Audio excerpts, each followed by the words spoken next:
আপনি যখন ঢুকতেছে তখনই হাতে দিয়ে দিবেন। হাতে দিয়ে তো ইয়ার নেতা, আওয়ামী লীগের নেতা।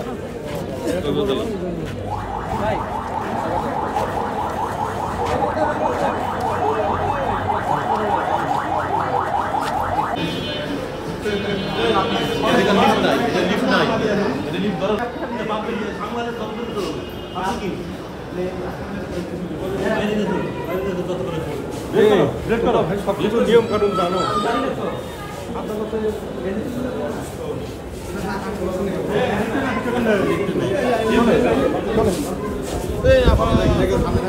বলবেন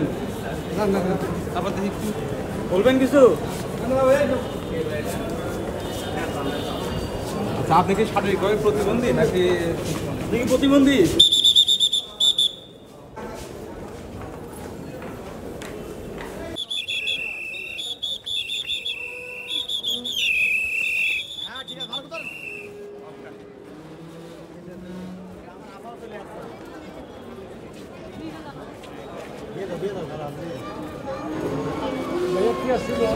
আপনি যখন ঢুকতেছে তখনই হাতে দিয়ে দিবেন। হাতে দিয়ে তো ছিল। ভাই ভাই কেমন ইয়ার নেতা, আওয়ামী লীগের নেতা। ভাই